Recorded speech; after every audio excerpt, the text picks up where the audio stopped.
ये है एंटार्क्टिका, जो सदियों से इंसानों की पहुंच से दूर और उनके लिए एक बहुत बड़ी मिस्ट्री रहा है। चाहे वो ब्लड वाटरफॉल्स हों, मिस्टीरियस एनिमल्स हों, अंडरग्राउंड लेक्स हों या बर्फ के नीचे दबे हुए शहर हों, एंटार्क्टिका के बारे में कई ऐसी मिथ्स और मिस्ट्रीज हैं जिनका आज भी सुराग नहीं लगाया जा सका। एंटार्क्टिका दुनिया का वो अकेला कॉन्टिनेंट है जहाँ कोई इंसान नहीं रहता, क्योंकि यहाँ पर टेम्परेचर 90 डिग्री सेल्सियस तक चला जाता है।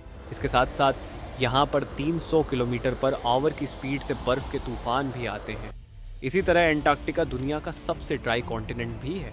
इतना ड्राई कि आपको शायद ये जानकर हैरत होगी कि इसे डेजर्ट भी कहा जाता है, क्योंकि यहाँ पर सिर्फ 51 मिलीमीटर बारिश होती है। इस सब के बावजूद पिछले कई 100 साल से बहुत से कंट्रीज एंटार्क्टिका का कंट्रोल लेने की कोशिश कर रहे हैं। एंटार्क्टिका का ये मैप देखें। इस हिस्से को फ्रांस क्लेम करता है, इस पार्ट को नॉर्वे क्लेम करता है, ऑस्ट्रेलिया इस सारी राइट साइड को क्लेम करता है। इसी तरह ब्रिटेन, चिली, अर्जेंटीना और न्यूजीलैंड भी एंटार्क्टिका के कुछ हिस्सों को क्लेम करते हैं। लेकिन आखिर इसकी वजह क्या है? बर्फ की इस तह के नीचे आखिर ऐसा क्या है कि दुनिया की सुपर पावर्स इसका कंट्रोल लेना चाहती है?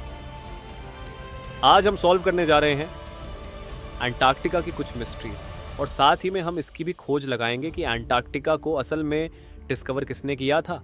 और आखिर में हम ये भी देखेंगे कि इस बर्फ के नीचे आखिर ऐसे क्या राज छुपे हैं जिन्हें दुनिया की सुपर पावर्स जानते हैं और इसीलिए वो एंटार्क्टिका का कंट्रोल लेना चाहते हैं। एंटार्क्टिका किसने डिस्कवर किया, ये depends on who you are asking. Britishers कहते हैं कि एंटार्क्टिका उन्होंने डिस्कवर किया था, जबकि रशियंस कहते हैं कि सबसे पहले उन्होंने यहाँ कदम रखा था। लेकिन एंटार्क्टिका का जिक्र आज से कई हजार साल पहले ग्रीक फिलोसोफर एरिस्टोटल ने किया था, जब उसने कहा कि ज़मीन गोल है और नॉर्थ और साउथ पोल एक दूसरे के मिरर इमेजेस हैं।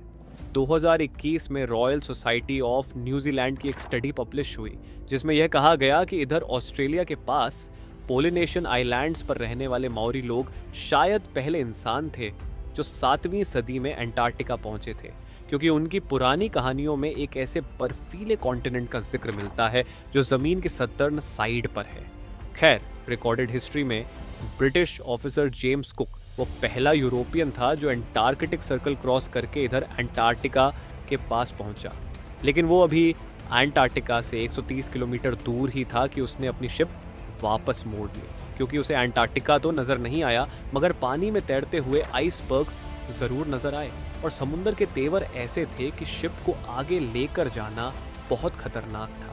इसीलिए जेम्स कुक ने कहा था कि इस सदर्न कॉन्टिनेंट तक पहुंचना इतना खतरनाक है कि शायद ही कभी कोई इंसान यहाँ तक आए। कैप्टन कुक के बाद और भी बहुत से लोगों ने एंटार्क्टिका डिस्कवर करने की कोशिश की, मगर वो कामयाब नहीं हो सके।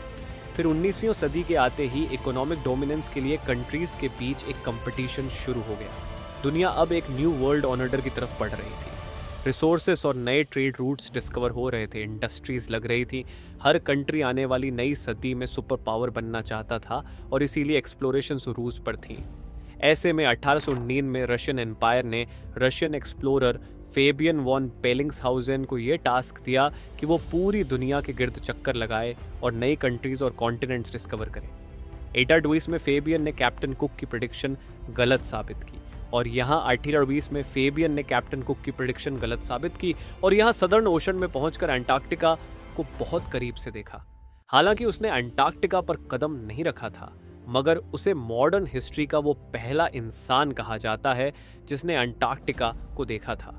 फिर 1900 से 1920 के बीच बहुत से एक्सप्लोरर ने एंटार्क्टिका का रुख किया। British explorer Robert Falcon Scott 1911 में अपनी टीम के साथ एंटार्क्टिका पर उतरा और तकरीबन 400 माइल्स तक आगे गया, मगर फिर खराब मौसम और भूख की वजह से उसे वापस पलटना पड़ा। लेकिन वापसी का यह सफर बहुत ही भयानक साबित हुआ। स्कॉट और उसकी टीम सख्त सर्दी और बर्फानी तूफान में फंस गए और इन सब की मौत हो गई। फिर वर्ल्ड वॉर 1 के बाद बहुत सी कंट्रीज ने यहाँ अपनी टीम्स भेजी और इस कॉन्टिनेंट को क्लेम करने की कोशिश की। 1929 में हिटलर के कहने पर जर्मन एयर फोर्स ने यहाँ नासी फ्लैग्स भी गिराए, ताकि इस एरिया को नासी जर्मनी के कंट्रोल में दिखा सके। वर्ल्ड वॉर 2 के बाद बहुत सी कंट्रीज ने यहाँ अपने रिसर्च स्टेशन सेटअप किए और यहीं से फिर अंटार्कटिका के बारे में मिस्टीरियस डिस्कवरीज होना शुरू हुई। सबसे पहली और बड़ी मिस्टीरियस डिस्कवरी ये है कि किसी ज़माने में अंटार्कटिका पर बर्फ़ नहीं बल्कि घने जंगल थे। इंपीरियल कॉलेज ऑफ लंदन के साइंटिस्ट्स के मुताबिक उन्हें यहाँ फॉसिलाइज्ड वुड मिली, जिससे पता चलता है कि करीबन 90 मिलियन ईयर्स पहले अंटार्कटिका एक गर्म कॉन्टिनेंट था जहाँ पर घने जंगल होते थे। इसके अलावा उन्हें यहाँ कुछ ऐसे इंसेक्ट्स के फॉसिल्स भी मिले जो सिर्फ गर्म इलाकों में होते हैं। अंटार्कटिका के बारे में दूसरी बड़ी और मिस्टीरियस डिस्कवरी ये थी कि इस 3 किलोमीटर की बर्फ के नीचे 400 लेक्स हैं जिनका अपना ही इकोसिस्टम है। वहाँ पर ऐसे समुद्री जानवर हैं जो पूरी दुनिया में कहीं नहीं होते, जैसे ये बड़े बड़े स्पाइडर्स और सी थ्रू जेलीफिश। ये बर्फ के नीचे एक अलग ही दुनिया है। इसी तरह अंटार्कटिका पर एक और चीज़ जिसने बहुत से एक्सप्लोरर को बहुत सालों तक पजल के रखा, वो ये खूनी चश्मे हैं। मैकमर्डो की वैली में ये वाटरफॉल ऐसे है जैसे बर्फ से खून निकल रहा हो।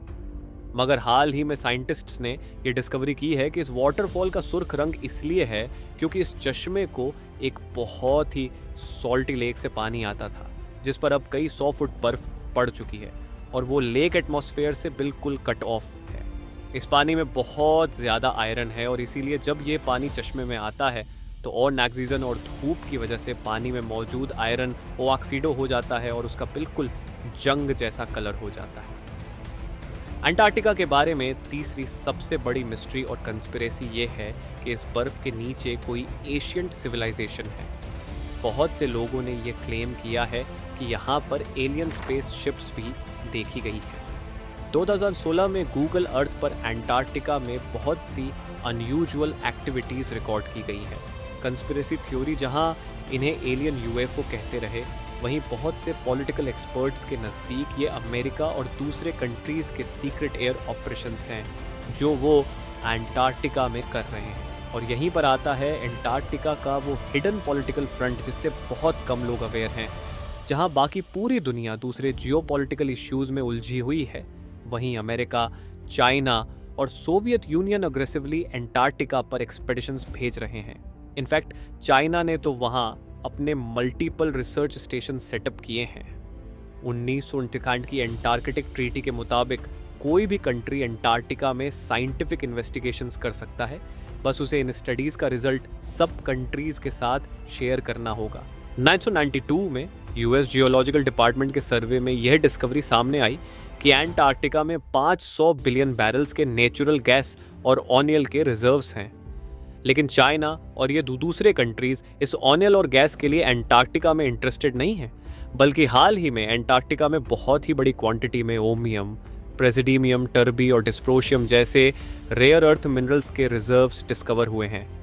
ये वो मिनरल्स हैं जो सारी इलेक्ट्रॉनिक डिवाइसेस में यूज़ होते हैं और क्योंकि दुनिया का फोकस अब ऑनियल और गैस से हटकर इलेक्ट्रॉनिक डिवाइसेस को पावर करने वाले एनर्जी रिसोर्सेज की तरफ जा रहा है, तो इन मिनरल्स की डिमांड ऑनियल और गैस से भी ज़्यादा है।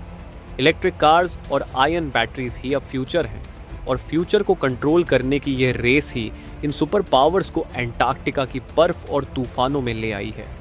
अंटार्कटिका की लास्ट मिस्टीरियस डिस्कवरी ये सदर्न ओशन है।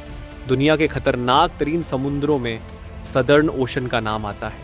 हमारी दुनिया का क्लाइमेट और वाटर सप्लाई ये सदर्न ओशन ही कंट्रोल करता है, क्योंकि यह अटलांटिक और पैसिफिक ओशन के साथ भी मिलता है। साइंटिस्ट्स के मुताबिक दुनिया का 15% carbon emission southern ocean absorb करता है और ग्लोबल वार्मिंग के साथ साथ इस ओशन की इम्पोर्टेंस बढ़ती जा रही है, क्योंकि यहाँ पर जमी हुई बर्फ़ पिघल रही है और बर्फ़ के पिघलने से बहुत से खजाने अब बाहर आ रहे हैं, जिन समुद्रों में कभी इंसान जाने का सोच भी नहीं सकते थे। बहुत जल्द वो इम्पोर्टेंट ट्रेड रूट्स बनने वाले हैं। अंटार्कटिका पर अब भी बहुत सी स्टडीज़ चल रही हैं और हु नोज़ कि आने वाले टाइम में और क्या मिस्टीरियस चीज़ें अंटार्कटिका के बारे में डिस्कवर होंगी। ये हैं वो सारे सोर्सेस जहां से हमने इस वीडियो के लिए कंसल्ट किया है। अगर आपको इस तरह के टॉपिक्स पसंद हैं तो नीचे कमेंट्स में ज़रूर बताएं। मिलते हैं नेक्स्ट वीडियो में एक और इंटरेस्टिंग टॉपिक के साथ। अपना ख्याल रखें।